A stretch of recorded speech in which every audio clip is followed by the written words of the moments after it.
A catered dinner of chicken cordon bleu or savory sliced beef. Call 641-200-1940 or look for Union Mills Community Closet on Facebook to purchase your tickets. Tickets are $30 or $240 to reserve an entire table. All proceeds directly benefit Union Mills Community Christmas Toy Drive. It's the Christmas in July fundraiser dinner, July 27th at Bradbury Hall, Nelson Pioneer Farm.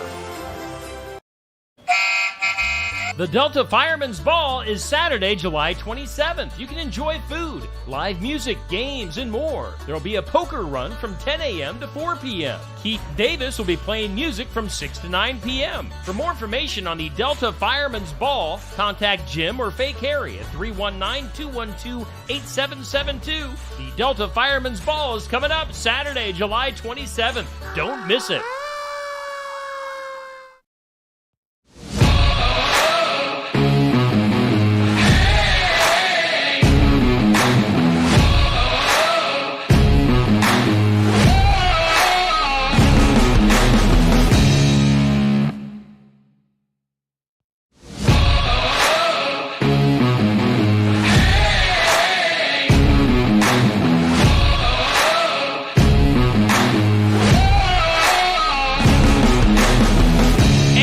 Welcome in. It is time for the Tuesday night tune-up. We are live from Smoky Row in downtown Oskaloosa on what is a beautiful Tuesday evening. And there he is, the man of the hour, the Tower of Power himself, Mr. Safe Grafke, here to host tonight.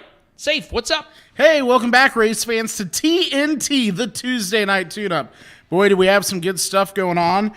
We got some late model drama. We have some NASCAR drama, as always. We have some good results to go through. And we have two fantastic interviews on this fantastic Tuesday night. Again, I'm your host, Safe Grafke with TNT. We'll be back with our first interview with Keaton Gordon in just a few minutes. All righty, thank you, Safe. And yeah, as we take a quick break, our guest will take his seat. We do thank Chris Minter at Milo's Tree Service for being one of our sponsors on the Tuesday night tune-up. We also thank Sinclair Napa. Go to sinclairnapa.com. James Family Greenhouse and Produce at 701 East Jackson in Sigourney. We thank Christy Tarr, American Family Insurance.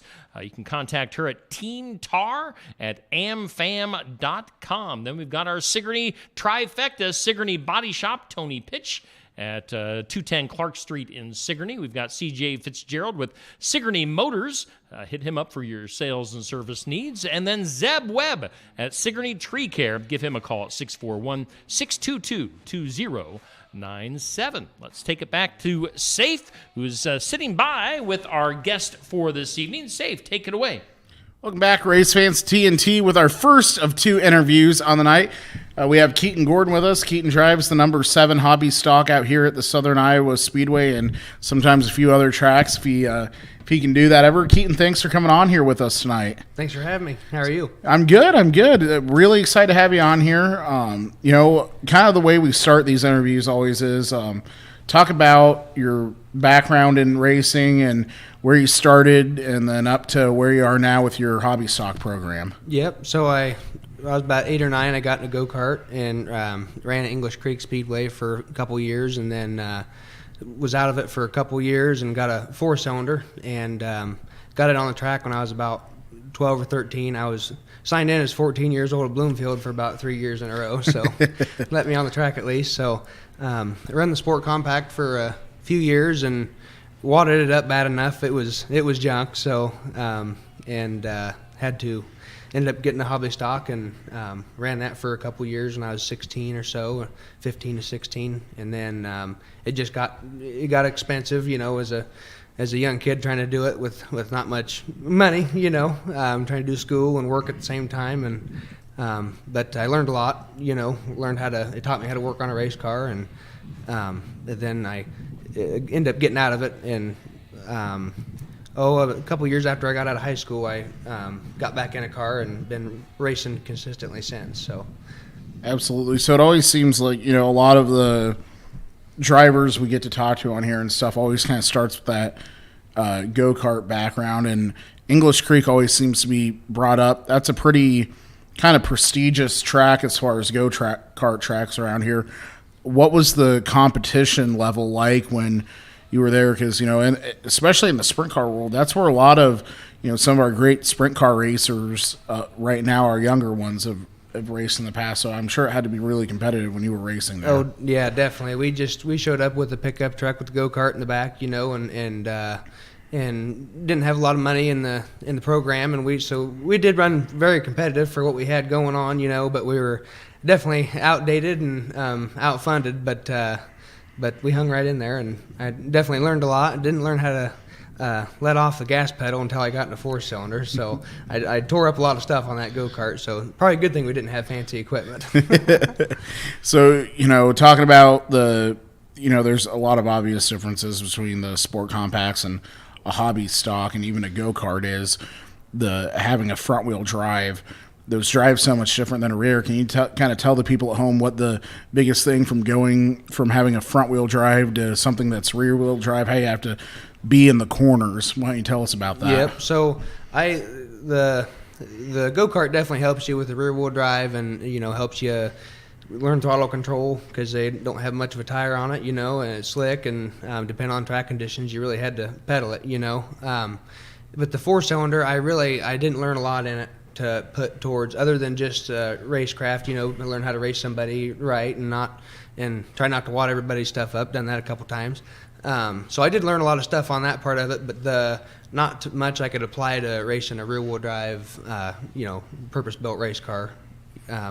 So the 4-cylinder, it was good for experience, but not so much I could put it towards a hobby stock. But and the hobby stock, I did learn a lot. It was a stock car to begin with, and I pulled all the lead out of it and cut the weight jacks out, made it a hobby stock. So put it on the scales, and it had 45% rear weight, and that wasn't very good, but it was what I had to work with, So it was a handful, and it would fly apart all the time. I had, working with junk, and that really doesn't teaches you how to work on it, but you really don't learn until you got something with too much power and it's something that'll handle. That's the right way to learn, is a good car, run that runs good and handles good. I learned the most when I got in a good competitive car.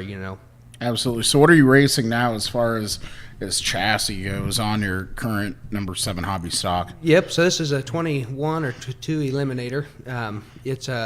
It's been a really nice car. I've smacked the wall and got into cars plenty of times, and the frame itself hasn't moved, and a bumper here and there, of course. that's an obvious when you're racing, so I'm hard on those. So, but the car's been really easy to work with. We've been, we're in the tech area most nights, so I can't complain. No, absolutely, and it gets brought up a lot here, and we talk about it, and I don't think there's anything more true, and you can kind of testify this and tell you what it's like every night when you bring your car to the track. We have Dustin Griffiths, Brad Stevens, Eric Stanton, Rick Van Dusseldorp.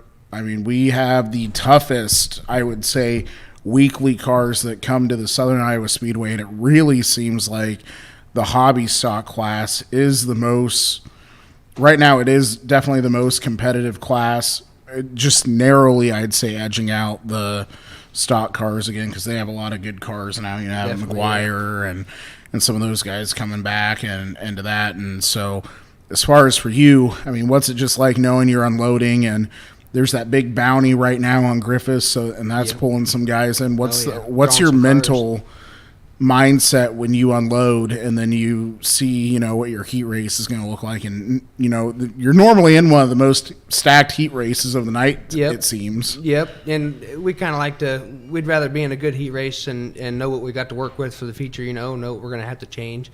And right now, if Dustin wasn't there could be 7-8 cars that would win that race, and he's got something figured out now and is doing a hell of a job. But if he wasn't there, there'd be a pile of cars that could win any Wednesday. So and that makes it. I'm good. We go there to win, but when you run third, fourth to those guys, it is rewarding. Because like you said, all those guys you listed, there's probably 100 years of racing experience just in those. I know they've at least raced 20 years apiece, I bet. So, and in multiple different classes. That's a lot of knowledge on tuning the car and driving skill, that that they can apply to that. And so it is nice to run against those guys. I'd rather learn how to outrun them and outdrive them than go to a track where there's not competitive cars. That's a lot. It's more rewarding, and Oh, absolutely. And another thing is, the technology behind these cars have changed so much with, shock packages, all the updates coming out, yeah, for how sure. they make the A arms, everything like that. As far as what you see, do you think that the way it's going right now, especially with what it's costing to put even a hobby stock together, what are you seeing as far as maybe a shift in people getting into it, not getting into it, what are you seeing in your perspective right now? Yeah, well, we're being not necessarily forced, but just because there's not these cars driving on the road every day. There's not these G bodies that are sitting in everybody's grandma's backyard ready for sale. So that doesn't help for sure. And being forced to run, you basically aftermarket body and roof, and that gets costly. And it was a lot less costly when you could pull a car in the garage that just drove off the street and, get a truck motor, put a cam in it and valve springs, and you'd have yourself a good little hot rod, but now it's totally, a lot of machine work goes into those motors to make them run like they do. And, an open motor now is nothing like they were in 2000 or even 2010, really. It would probably be totally night and day difference on those open motors. And, with the crates and stuff, that's kind of now to run since they've gained so much power. But yeah, definitely the cost of it's up compared to what it was when you could just make a street car and do a hobby stock in a week's time and go to the track. So that definitely makes it harder for people getting started. And I am glad that see a lot of these younger guys getting in the sport, and they've got a lot of financial support and help. Because that's the right way to learn how to drive. You're not going to you learn how to work on it, Right. with and struggle through. But when you got something good to work with, that's a lot easier for those young guys. So that's awesome to see some of those cars out there because when the old guys are gone, there's somebody to keep the sport going. So Right. that's awesome. No, absolutely. And what I really like about your story and with you racing is you opened up your own auto shop in Hedrick, Yep. KLR, and you're running that, and then you're racing. So why don't you tell us what it's like? You're working on cars all day, and then you go home, you work on the race car. Why don't you tell us about that side, about owning a business and racing at the same time? Yeah, so it's not near as enjoyable now to work on the car, because you're wrenching all day and you have to. A couple of years I didn't work on cars. I was working on houses, doing some carpentry work, and I was excited to go change the gear on the car after work, but now it's like, oh darn, I gotta change the gear before we go. So the racing part is definitely what I get enjoyment out of now, more so than working on it. And with the business, it's hard to find time to do anything, and got to make time for my wife and my son and the important things, but it's definitely hard to put racing away completely. Yeah, Especially when you run competitively, it makes it worthwhile then. But it also, with that business, I've made more connections and stuff that's made the racing part easier in the long run, so and I definitely wouldn't be able to do it without a lot of help on the car. My buddy Jaden lets me use his shop, park it in there the day before the race or something if I got to do something to it, because I don't have enough stalls to leave the race car parked Right. there. Can't afford that yet. So hopefully I can add on something, And my father-in-law, he helps a lot during the week, gets the tires situated and stuff while I'm focusing on the business. And lots of people, it takes a village to do it, definitely, Yeah, it especially does. when you got something like a small business going on. It takes a lot of work and effort. So Absolutely.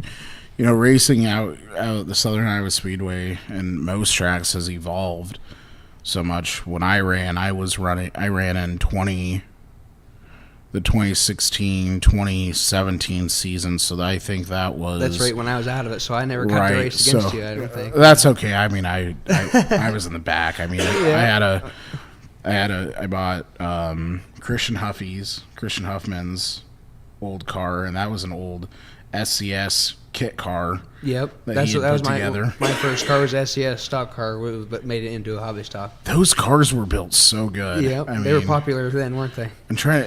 It wasn't Mark Elliott that built those. I can't remember who the guy was, but it was someone that worked for Terminator that had left and started building Yep, his own cars. some of those ideas to his own then. Yeah, and those were great chassis. I mean, I think even still now, if you could find a decent old SCS, I bet it would still be Yeah. Oh, competitive for because you sure. could take it to Harris and they could update it, I think. Yep. But so I had that. I had an old Ford pickup, a little Ranger that had a big 4-inch lift and mud tires on it. Yep. I traded that from a guy from Nebraska for a motor, and he's like, "Oh, it's got like 45 nights on it, and it's been freshened once." I'm like, "Okay, well, whatever. I need a motor." Yeah. And Bobby Green and PJ Veenstra had a couple Rochester bus carburetors, so I Yep. bolted one of those on there, and I remember it was just like driving the biggest piece of crap ever. We were having issues with always getting it in time for some reason, and it's just like the motor was never quite there. So That makes it frustrating when there's always bugs to work out. Yeah. And you can't focus on being faster until you work all those out. yeah, and it was my first year racing, and I was lucky. I had Brock Welch helping me. I don't know if you remember Brock at all. He raced for a long time. Yep. And so he's like, I don't know. And we were trying to figure it out. And then finally one night I took it to Kevin Wanders and I had him put valve springs and stuff in it. He did a leak down. I'm like, Kevin, how has leak down? He's like, it's fine. And Alex is like, no, bud, it's bad. And I'm like, well, how bad is it? And he's like, it's got like 60% leak down. Darn it. I didn't Little really more than 40 understand. nights on Yeah, it, and I didn't probably. really understand that a whole lot. I'm like, Yeah. okay, leak down, and I'm like, is that bad? And Kevin looks at me. He's like, Bud, for what you're doing, it's perfect. And I'm like, I have no clue. Yeah, just getting what- out there would be all right, probably. Yeah. Oh yeah, but I mean, I'm sure even for you, when you first start, especially in hobby stocks in such a competitive class, like lo and behold to me, I was racing the year where Des Moines had shut down. Yeah. That previous summer they had announced it was their last year. So we got all those guys down. So we had Shannon Scout Field, Anderson and his dad, and Jamie Songer was still racing, and we just had. So getting the top 5 was a pretty good accomplishment, probably.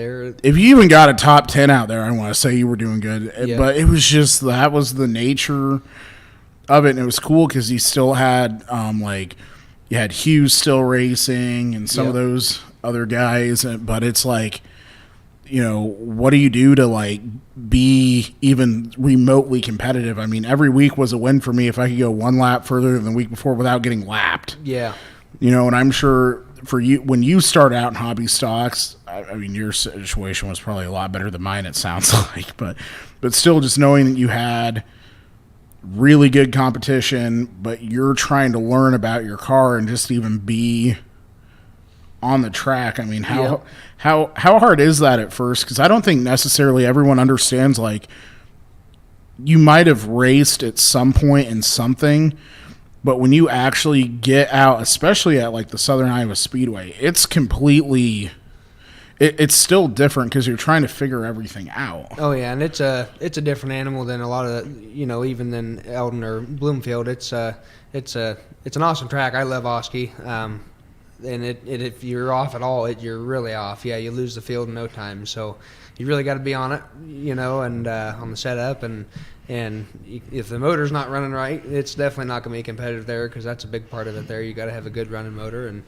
a good handling car, especially when that track slicks off. Because in the heat races, it obviously be hammered down. Not a huge, there's not 150 cars running over it every night. So it's hammered down in the heat race, but in the feature and a hobby stock, at least, you definitely got to pedal that thing, and you can't, if you miss the bottom once, somebody get under you, and you'll be fighting for 3 more laps to get back around them, and there goes the leaders are gone. Right. So it definitely, you got to be, you can't, smaller tracks are a little more forgiving. You can have a hiccup here or there, but Oski, you jump the cushion once, you lose 10 car lengths, and you're done. So definitely helps to have a good car ready to go before you unload it, and you have to there. You can't win with something that's ill. So.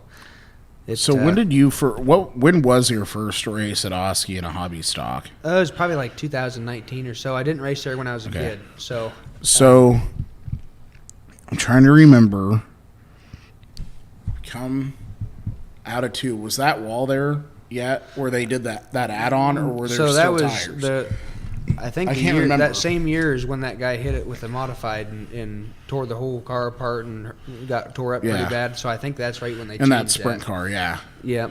Okay, so I don't know if the backstretch was still like this. The year when I ran there, you came off 2, and you guys would aim almost for that road that came in, and there was a big berm there, and all of a sudden, like, I didn't really notice it at first because I wasn't very fast, and I was just trying to get the car to even run. Yep. But after my first, 2 nights, I realized that these guys were coming out, and you'd get down the backstretch, and they'd start to wide out a little, and then all of a sudden the whole car would almost act. It was almost like watching NASCAR at Pocono. There was like a third Yep, you can turn on the backstretch. You can definitely get up over that, and you're clear off the. The track gets used up, and it depends on what the corner exit's like at the time, and but there is times where you're just missing those tractor tires off of 2, and all 4 tires are on that off the track on the little road there, So and then back on, and been watching. We run last most nights, every night at Oski, so I've been able to watch the other features. And I look at guys doing that. I'm like, what the heck are they doing? And then I get out there. I'm like, oh, that's I end up doing the same thing, and it's. It's not as pronounced now, but I mean, like, it literally was another corner. Yeah. I mean, and everyone was like, oh, it's just like Pocono, and I'm like, what are these guys talking about? But no, on the backstretch, because it had more little berm there. It had more banking in it there. So, and it was it was a very noticeable. Like, I'm like. Yep. What are these guys doing? And then when I realized, I'm like, well, but now they've kind of changed that, and Oski is a lot less banked than it. Oh yeah, super flat. It used to be, so makes you drive it. That's for sure. Yeah. The car doesn't hold it. It's like being, it's like a tether ball. You're just swinging around there as fast as you can, and it's hard to keep it off the wall even. So absolutely. So Keaton, it's been a lot of fun talking to you about your history in racing and everything, and. Something you mentioned earlier, it does take a small village to make any race program go. Sure, and I know you have a lot of wonderful sponsors on your car. Why don't you tell us who is helping out on the 7 car this year? So we got Rauscher Pumping and Septic, and PCS, Deweese McCoy Properties, Red Rooster Welding, Bailey Van Bericombe and Eldon. The Swallows helped me out with a lot of the decals and stuff like that on the car, and RJ Power Sports, they've been with us for a couple years. Champion Bowl, C&M Mow and Snow, Build Right, Sharky Frame, of course. I have to have him tug on that thing sometimes. So, Wapello County Diesel, CarQuest was a new one this year. They've helped out a lot. I'm glad to have them on the car. Ace Graphics and One-Eyed Willie's Golf Course and Resort, and McKim's Elite Details. That's appreciate the help on the car, and glad to have you guys on there. And of course, everybody that helps me in the pit area every week, my wife and my son, my buddy Jaden, he helps a lot on the car, and his wife Bobby there every night supporting. Pat and LJ, my stepdad Wade, he shot the paint on the car, so and my mom helped a lot on the car and paint wise and stuff, and all my grandparents, Grandpa Rick and Sherry, and my Grandpa Doug and my Grandma Mary, everybody was out there sanding on the body and stuff, and so it does definitely take a village. Todd Blue, Todd Lisa, my father-in-law Chad, he helps a lot on the car, getting it ready throughout the week. Michelle and Gary Flattery, he helps pitch in on the car a little bit, and my engine builder and Charlie Handing, he helped on the body, getting the body ready. We welded up all the seams and bondo it and everything, so it looks all one piece. We do it. It looks really good. Yeah, a little overkill, but we like to stand back and look at the result when we're done. So absolutely, I can't blame you one bit on all. Everybody was sanding on it this winter. Well, that's awesome. Well, I'm glad. Again, thank you for coming on here tonight. We Yep. wish you good luck. Tomorrow night is a special night, kids' night, and then plus we have the Hall of Fame induction. So That'd be a good deal. Yeah, it's going to be a really good night, and hopefully the weather will cooperate. Yep. So, and then after that, the next week, we have our fair race with the Caleb Hammond Memorial. So, some big races coming up at the Southern Iowa Speedway. Yep. So, Better get the car tuned up, huh? yeah, absolutely. So, Yeah. Well, I appreciate you guys putting this on and promoting the sport, and everybody at the racetrack at Oski, what they do. That's awesome. So, Yeah. Good deal. Absolutely. Well, thank you, Keaton. Yep, Folks, thanks a lot. thank you again. This was our first of 2 interviews tonight on TNT, the Tuesday Night Tune-Up. Steve, why don't you tell us who helps keep this show going each and every week? All right, some of those fine folks that help pay the bills here at Steve Shuttler Media includes Milo's Tree Service, Chris Minter. Also, we thank Sinclair Napa. Get more info at sinclairnapa.com. James Family Greenhouse in Sigourney. We also thank Christy Tarr at American Family Insurance. We got Sigourney Body Shop. We also have Sigourney Motors, and then we've got Sigourney Tree Care. So all of our sponsors for making our show possible. Of course, there's our graphic. We see the car for Keaton Gordon on screen there, and then the picture that you can't see that Chris Menninga was holding a guitar in this picture when I took this several months ago. But it was a fun time when we were talking to Chris back then. And I know Chris is getting ready for the Redneck Rally once again coming up. Safe, go ahead and take it away. Yeah, we have the OG with us here of Redneck Rallies. He's probably not going to admit that too much. Well, yeah, we were the ones that kind of I was started gonna say, it. you There's were no doubt definitely about the one it. that started that. I remember I had a car ready to go. It was painted all Shark Week theme, and it Yeah. looked like a shark mouth. And then a buddy of mine needed it to run at Brooklyn, so I ended up. I thought maybe sell the you car. just got scared. No, No. I wanted to do it, and he's like, "Hey, listen, I really need a car, and you're the only one that has a Cavalier that's like basically ready to go." And I'm like, "You know what? I'll be the bigger person here. Right, I'll be right. the nice friend." I was hoping let him to get have it it. back. Nah, it was. He wrecked it. Yeah, he did actually. Yep. That's how it goes. You loan a race car out and it gets wrecked. Sure.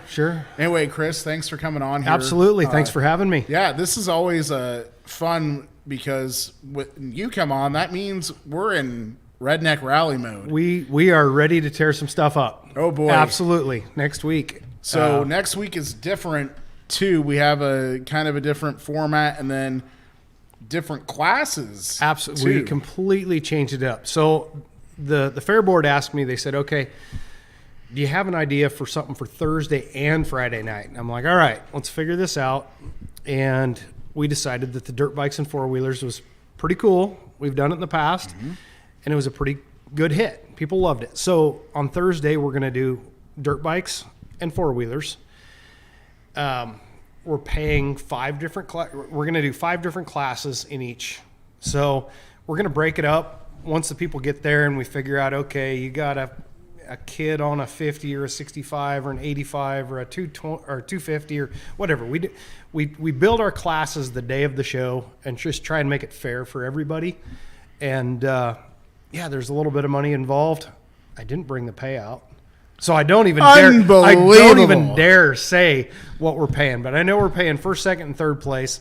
It's a $20 pit pass to get in, and that also gets you to racing. So I mean, it's cheap racing. It's going to be fun. Absolutely. It'll be a different track than normal motocross track because we're racing on flat. We're building the jumps. We're doing our rally style track. We're gonna make it interesting. Ooh. So dirt bikes, four-wheelers, and then I got a phone call probably a month ago from a guy, and he says, hey, have you thought about racing three-wheelers? I'm like, oh, yeah. I grew up on one.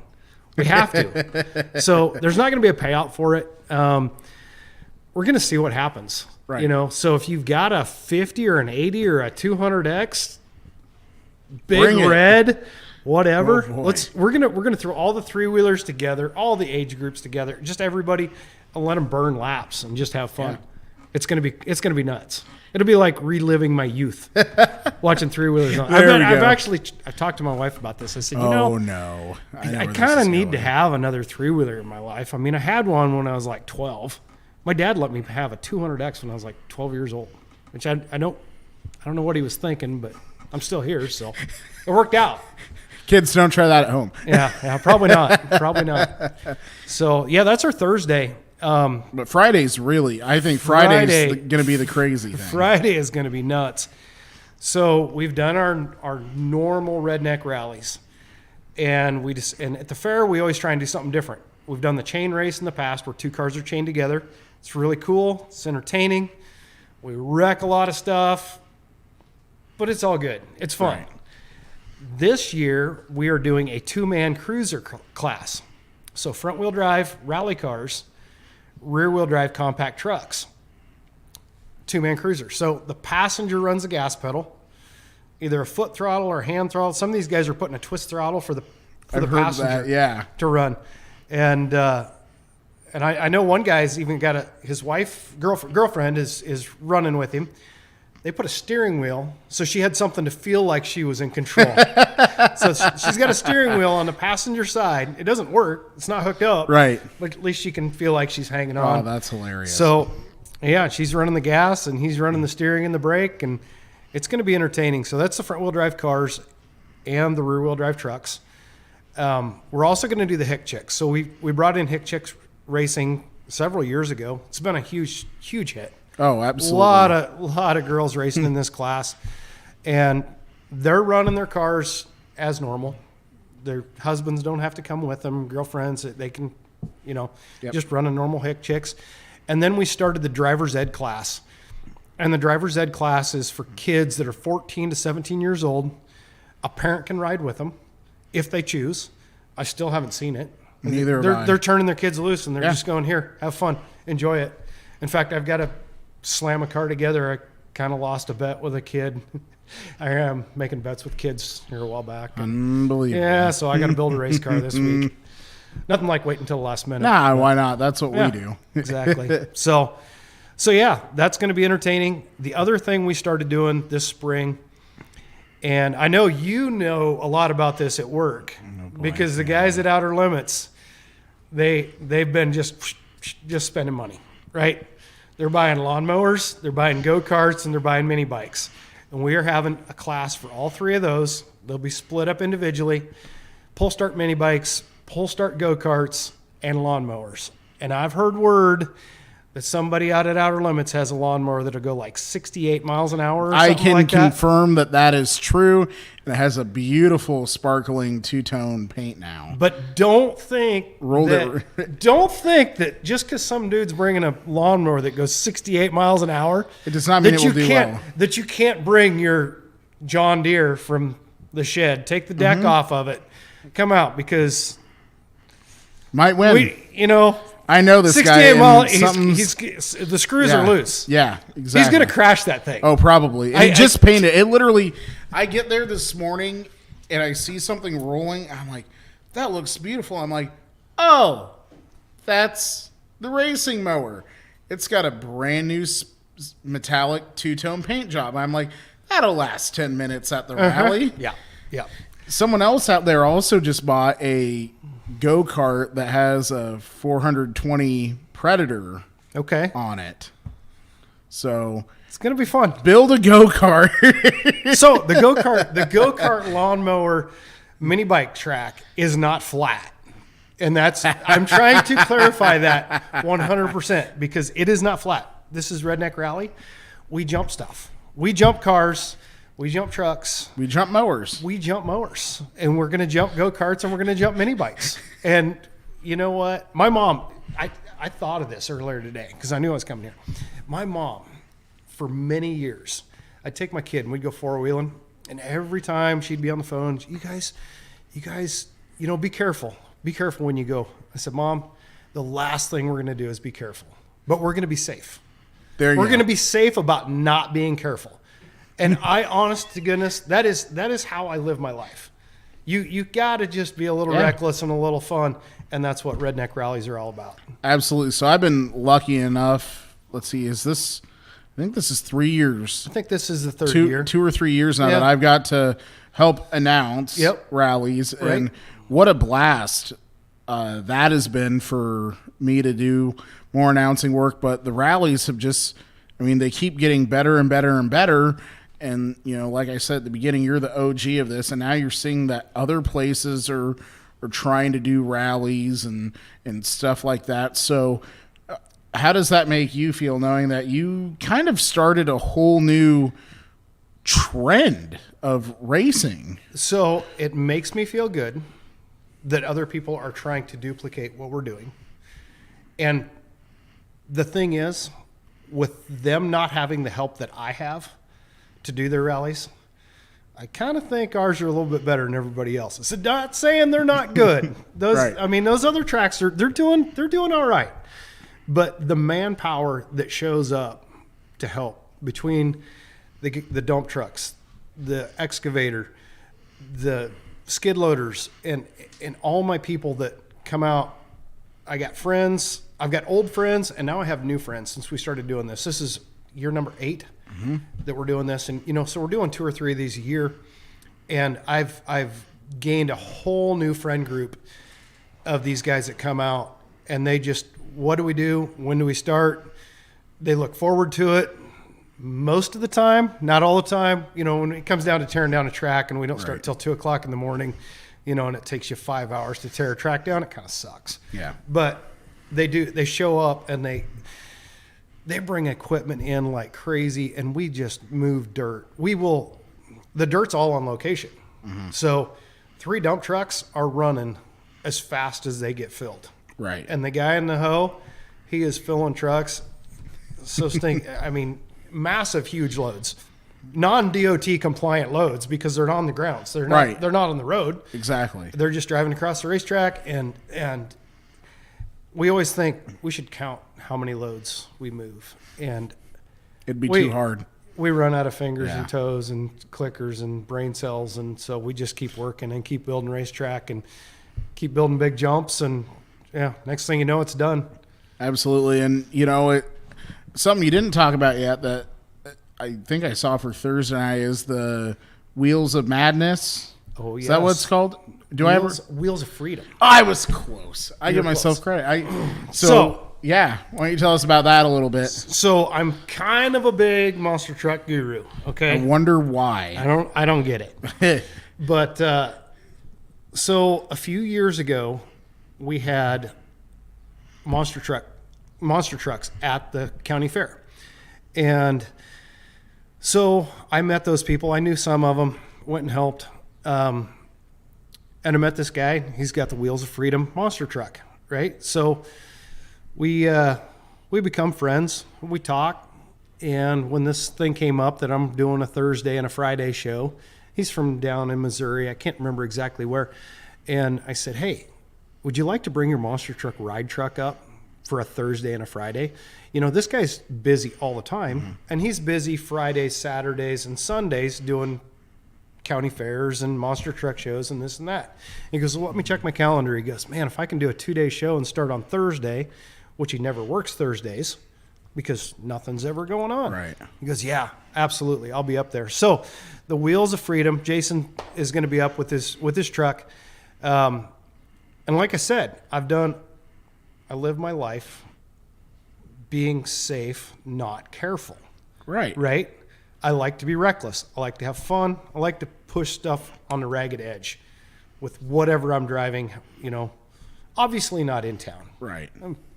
I'm a law-abiding citizen when it comes Absolutely. to driving around town. Absolutely. But, you know, when I'm out of my farm or I'm out four-wheeling or doing whatever, I'm pretty reckless. And I can tell you what, you get in that truck and you're sitting in it sideways in the back of it, right? And you're cruising along and he throws that thing into the first corner, and the first thing that goes through your brain is something just broke. This truck is rolling over, because it is a wild ride. All 4 tires pretty much stay on the ground. Maybe it'll lift a front tire a little bit here and there, you know, but the truck feels like it's tipping over the whole time. It is great. It is absolute fun. So it'll be there Thursday and Friday. So come early. I don't know what time we're going to get him started. You can go to Dirt Dog Promotion.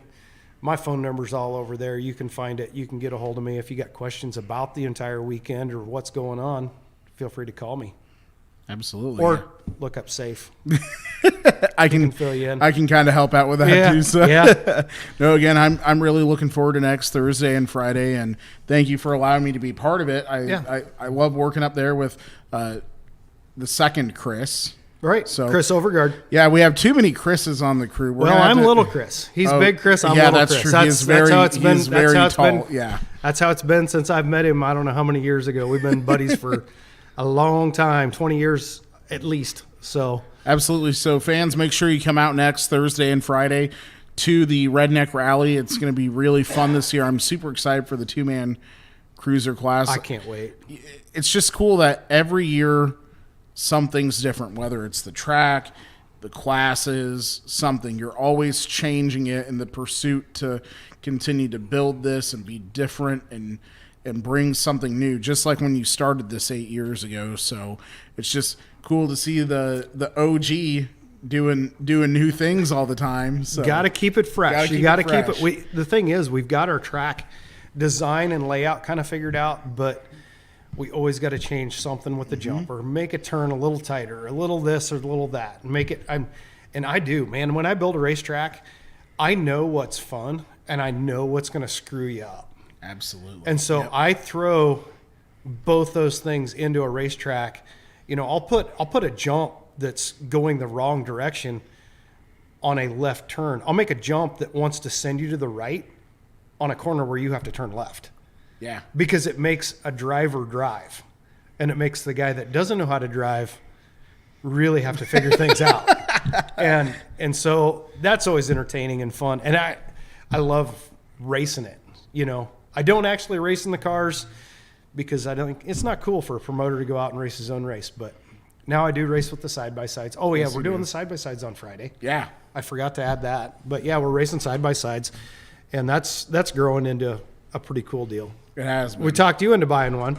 Yes. So yes, that did happen. Right. We'll see. So if now it's ready Safe for the and I rally. are going to go out there and do battle on Thursday and Friday probably. As long as the fuel pump gets in and someone can get one in. So You'll be all right. I'm sure. But yeah. hey, if it doesn't, at least you got an excuse why you don't want to race against me. Exactly. So, good, Chris. Thanks for coming on here with us Absolutely. tonight and talking about the rally. Again, look up Dirt Dog Promotions on Facebook.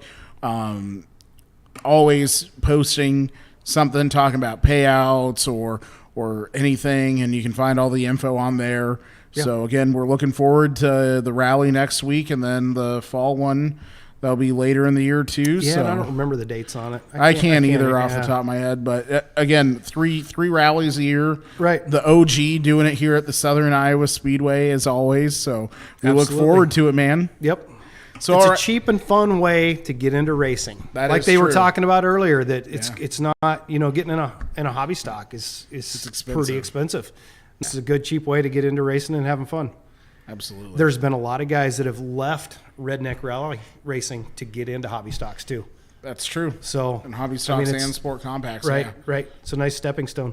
Absolutely. Well, you heard it here first, folks. Again, we want to thank Chris, the OG of the Redneck Rally, for coming on here with us tonight. This is going to wrap up our interview segment for the night. And why don't we throw it to Steve real quick before we get into the juice? Ooh, the juice is about to be loose. Say, we do thank all of our sponsors for making our broadcast possible each and every Tuesday night. Again, we're live from Smoky Row in Oskaloosa for TNT. We thank Milo's Tree Service. We thank Sinclair Napa. We also thank James Family Greenhouse and Produce in Sigourney. We thank American Family Insurance, Christy Tarr. We also send a big thanks to Sigourney Body Shop, as well as Sigourney Motors and Sigourney Tree Care. All of these fine sponsors making our broadcast possible. Again, TNT, Tuesday Night Tune-Up, getting you ready for the racing week ahead each and every Tuesday from right here at Smoky Row. Safe, it doesn't look like Chris is going anywhere. Is he hanging around for the juice with you? Do you want to hang around for the juice? I don't know, do I? Sure, why not? All right. I think the juice should be, why does Chris Meninga have a black eye tonight? Yeah, why don't you tell us what happened there, Chris? Oh man. Yeah, log chain to the face. Oh, that's a rough. Yep, it's dangerous life at work, but I'm good. You're safe, good. but dangerous. Safe but dangerous. I was safe. Yeah. Safety first. That's why. Learned my lesson there. So, one thing, because you can you'll find this either interesting or be kind of mad like some of us. So, NASCAR this week, they had the road race at Chicago in the streets. Whoop-de-doo, they went to Chicago. Right. But they had David Reagan go out on the track with a new electric NASCAR. Okay. All electric, no motor. And he's like, it's kind of cool because you can smell the brakes when they're getting hot and you can hear this. But it was 2 to 3 tenths slower because it's so heavy in the corner that it slows down so much. But he's like, but you get the instant power and stuff. What would you think if NASCAR went all electric? Man, you are talking to the wrong guy when it comes to electric cars, because Same here. I like the sound, the smell, I don't know. I have yet to drive an electric vehicle. We were on vacation in LA here a couple months ago, and they're like, "Oh, would you like to upgrade to an electric vehicle for free?" I'm like, "No, I don't. I don't plan on driving more than 50 miles, so it shouldn't be a problem. But no, I'll buy my gas, thanks." Yeah. So NASCAR says, too, the reason that they're pushing for this so hard is that they did a survey with fans, and over half of the fans said they would be more enticed to buy an electric car if NASCAR raced an electric car. I feel like that is a complete untruth there by NASCAR. I can't say that. I went to the Cup race at Newton. Well, I went to the Xfinity, but no one came up to any of me or my friends and asked us, "Hey, would you like to buy an electric car?" Right. Yeah, I was at the Newton NASCAR race too, and it was never brought up. I would say that is a big hoax by NASCAR. It's like, listen, if you guys are just going to say you're going to go all electric, just say it. Don't try to give us this whole smoke and blow show of, right. Well, people said they'll buy an electric car. Well, I want to buy a hobby stock. So, I mean, does that mean that they're going to start racing hobby stocks because I want to buy one possibly? Right. I mean, right. It's just hilarious. I love hearing the excuses from these big corporations on why they do things, and then they try to pin it on us as consumers that we're pushing for this when that's not true. I mean, Keaton, if all of a sudden, I know you're on the other side of the room and people can't necessarily hear you, but if someone came up to you from IMCA and said, "Hey, listen, we're thinking about doing an all-electric motor for a hobby stock because people..." Hell no. Okay, well, there we go. But if they came up and said, "We're going to go electric because a bunch of fans at Super Nationals said they'd buy an electric car if they went electric," what do you think what do you think about that? I can't see dirt racing fans wanting to not hear an engine rip around there, So Can you imagine then a NASCAR fan saying, "Yeah, let's go electric. We want to see that." no, and it sounds like they worded that question to not give him much of an option. Yeah, there we go. Exactly. So my thing is, it's like, just if you're going to do it, just do it, but don't give us all this BS. I mean, NASCAR has been doing such a good job of just absolutely wrecking a whole sport where, growing up watching the Winston Cup series and then the Busch series, and, I always love listening to Ray Abraham talk about, what he was doing with Jeff Gordon, where they're like, yeah, an inspection, we do these things on the car. We do 20 illegal things, and we hope that they would catch like 5 or 6 of them because that means we got away with this much illegal stuff technically. So it's just funny to hear that, but it's not like that anymore. Like I said, I went to the NASCAR race in Newton, and Yeah. I've never been, in the last quite a few years, a big NASCAR fan. They don't even have jumps on their track. No. Do you realize that? Yeah. But no, I can't see that electric. I don't know, electric and drag racing. Yeah, it's pretty crazy how well it works, but it's still not. You go down to Eddyville. I do not want to sit in the stands and watch an electric car No. go down the track. Absolutely I want to go not. down there and watch a nitro car. Right. Last year I was able to stand in the middle of the track when 2 nitro cars took off. You're crying like a little freaking baby. Yeah, that when you happened get to done. me. with the nitro bath. And I mean, Yeah. I don't need an electric bath. You die from those. yeah, I mean, yeah, come on. literally, yeah. I mean, you're not wrong there. So, yeah, I mean, NASCAR has a lot of stuff all of a sudden going on. I know you're not. I don't know how much you follow NASCAR. I don't. Okay, so it's been kind of crazy. So there's been this rivalry that has started between Denny Hamlin and Kyle Larson. Those guys are best friends off the track. They golf a lot together. They hang out together. Lately, Denny's really been kind of just throwing his car around. He's hit Kyle several times. Then they brought it up at Chicago, and Kyle's like, yeah, Denny and I were really good friends, but, everything that's been going on, we've kind of strayed. He's like, I'm not going to retaliate against him or anything. And then Denny's like, I'm going to take anyone out. He's like, I haven't won a championship yet. This is my last year, so if someone's in my way, I'm just going to take him out. Like, I don't care. So it's just funny because he's going to be a Hall of Fame driver. He's won over 40 Cup races. He's had a really good career. Just that one thing he doesn't have is a championship, and to him, that's the only thing. And he has Michael Jordan that owns the team with him. Mm-hmm.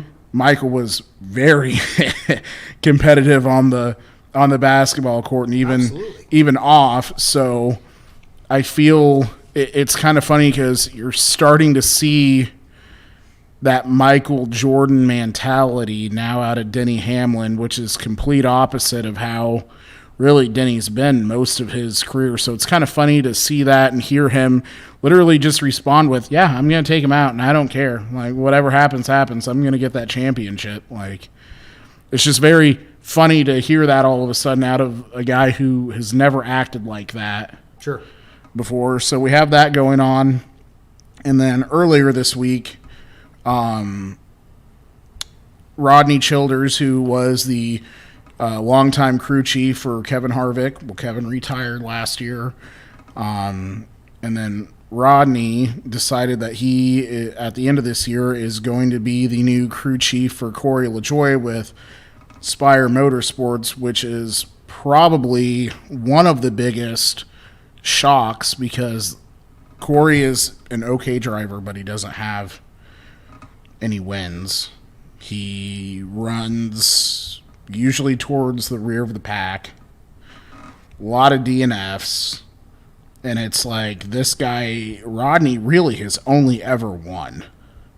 So it's very like, what did that team do to get him to go crew chief for Corey? Like, there has to be money coming from that team that no one has ever seen before coming to get him on board. So it's going to be very interesting next year to see what happens now all of a sudden with having arguably one of the best crew chiefs go to a guy that really has no history. Sure. So a lot of big stuff going on in NASCAR right now. And again, a lot of black eyes are being formed and a lot of bad light being shined on NASCAR. So it's going to be interesting to see what happens, especially if they decide to go all electric, because a bunch of fans allegedly said they want to buy electric cars if NASCAR goes all electric. So I've got a question, though. Yes. So if they're going to get a little bit more violent, is it going to put it back to the old school NASCAR? See, that's the thing. It's like, okay, guys are willing to wreck each other now. Would EV really be a good choice, having basically kind of like a bomb in your you gotta wait. car? You got to wait until they get done burning before you can remove them from the track. So now NASCAR races are going to take 12 hours. And one of those with these instantly electric cars. combust, then, I mean, yeah, but I'll tell you what, I would not want to be a driver in one of those cars because I would be scared because it gets hot. I don't think people realize, like, they were showed at Nashville, the temp inside of the car, even without the engines running, was over 100 degrees. I don't think those batteries are supposed to get hot if my memory serves me right. Sure. Or cold, which I don't think they're going to have an issue with that because they don't run when it's cold. But And they won't go over, 250 miles before they need charged. that's the other thing. I don't know how long the batteries are going to last. Right. So that could be... It could be a problem. That could be a very large problem. I think NASCAR is really, they're just doing a really good job this year of messing everything up. I don't really have anything positive to say about NASCAR at this point, which is kind of sad, other than the Iowa race was good. So some other things going on. Another very shock and awe moment this week in the world of late model racing. Ricky Thornton Jr., who is arguably the greatest right now in current time. I would maybe even put him over Jonathan Davenport in a sense. One of the best late model drivers of our time right now, announced yesterday that he was parting ways with his team with SSI Motorsports. Very suddenly, he's leading points in the Castrol Night of America Racing Series. He's leading the Lucas Oil late model points. And his driver's like, the last 2 months haven't been going well. We're dumping ya. Kid's won almost every single race. He's leading in 2 different point series. And the guy's like, yeah, you're not meeting expectations. It's like, what more could you want than a guy from leading the 2 of the biggest point series in the nation, and you kick him out of the car and you hire a new driver? So there has to be more going on there than either Ricky will let know, Todd will let know, anyone at SSI will let know. Very, very odd stuff going on in the late model world right now, especially with RTJ losing his ride. Luckily, Brandon and Stevie Shepard have stepped up to the plate. They're letting him run one of their cars, but it's just very weird that all of a sudden a guy leading 2 of the biggest point series is out of his ride. It's like, what a time to be alive. It's like Todd did exactly what NASCAR's doing, giving themselves a black eye. It's like I just want to know the capacity of saying you're not meeting expectations, even though you're leading 2 of the 3 biggest point championships in the nation for late model racing. You're not meeting expectations. That just blows my mind. Right.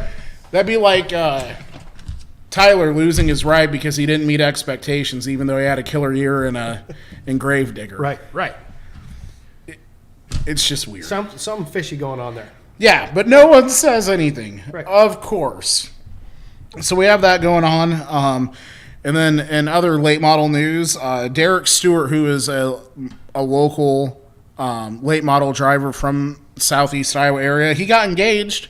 So congrats, Derek and Audrey, on getting engaged. That's awesome. Always good to see racers starting families and doing that. And then we also hope, though, that they understand, the missus understands what she signed up with the hobby. Yes. Until they realize how much it costs to do this. No, I'm kidding. It'll be fine. So we have that. We're also less than a month away from the Front Row Challenge at the Southern Iowa Speedway. Terry McCarl and his crew comes in, puts on the biggest sprint car race at the Southern Iowa Speedway. It's always a good time. It's always fun. Blast. Do you get to go? Oh, yeah. Good. Yeah. Do you hang out on the front stretch there with Verstegen and all them? I wander. You wander. I wander. Like all around the infield? All around the infield. Oh, boy. Yeah. I'm social butterfly. You never know. I carry a cooler, and I just go from place to place. You ought to have flyers with you for the fall I should. redneck rally. I should. I'm helping you here. Right. There Absolutely. you go. New idea. But no, so we're less than a month away from that, which means we're into officially the month of money with sprint car racing. So the World Outlaws have 10 races. Yeah, 10 races in the next 19 days. So they visit Wisconsin, then they go to Ohio, then they go to Pennsylvania, and then they go to New York, and then they have a couple weeks off or a week off, and then they come to Iowa for nationals. So the month of money has officially started for sprint car racing. All the teams that are out on the West Coast, they just had their big dirt race out there, so those guys are starting to head this way. So it's a really exciting time. This is always my favorite time of the year, is when we get into like the middle of July, because that's when we're starting to see more car count at Knoxville in the 360s and 410s, because everyone's getting ready for nationals. Yep. We have Eldora with the high limit guys are running there on Thursday, and then Friday and Saturday is the World Outlaw show. and it's big money all 3 days. Thursday night is now called the High Limit Joker Night, and it's paying $40,000 to win at Ohio next Thursday. So just a crazy time in the motorsport. Lots of money up for grabs. So it'll be exciting to see what happens there. And then last thing is tomorrow night at the Southern Iowa Speedway is our Hall of Fame induction night. It was supposed to be last month. Fortunately, Mother Nature, who never loses a race, Kicked our ass. won. Yeah, She did. she always does. Yes. She's very good at that. Yes. The good thing for the rally is it can rain and it doesn't really affect Man, anything. we like playing in the mud. it good gets time. fun. So, Absolutely. so anyway, that's everything I have for the juice. Unless you have anything that I'm missing in motorsports. I'll be there Wednesday night. So if anybody has questions, I'll be at Perfect. the racetrack. He'll be So there tomorrow night. So hit me it's up. it's going to be a fun night. I know a good friend of mine, Will Wolf, he is doing a throwback paint scheme to the Mike Spillman. I don't know. You know Mike. Mm-hmm. So Mike used to race the number 7. He ran a modified for a long time, and Right. DeKalb was the sponsor. So he had a corn cob right behind his number, so they called him the Flying Corn Cob. So in honor of that, Will Wolf had his car completely rewrapped, and it looks like Mike's old Flying Corn Cob paint scheme. So that'll be pretty cool to see. And then I know a good friend of mine from Chinhook, North Carolina, will be here racing. Local kind of legend, and now he's working for Toyota Race Development. Pat Rachels is back. I don't know if you've ever heard of Pat. So he's from the area. He raced here for a long time.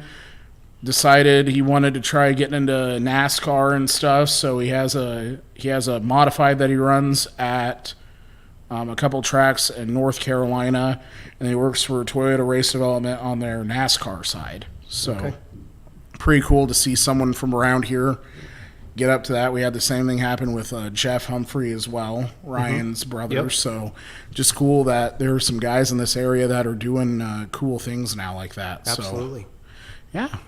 Well, thanks, Chris, for staying on Yeah, for you the bet. juice, and you got to hear some exciting racing news that's Right. going on. So now you're officially caught up on everything going on in the racing world. Everything. So you can say that you're a racing expert now, and we'll just bring you on as a co-host on the show every week. So You're going to have to talk to my wife about that. I got plenty going on. you have stuff going on, never, Always. Constantly busy. especially with rally time. Yep. So- Absolutely. Safe, you have failed to ask me who my prize winner was.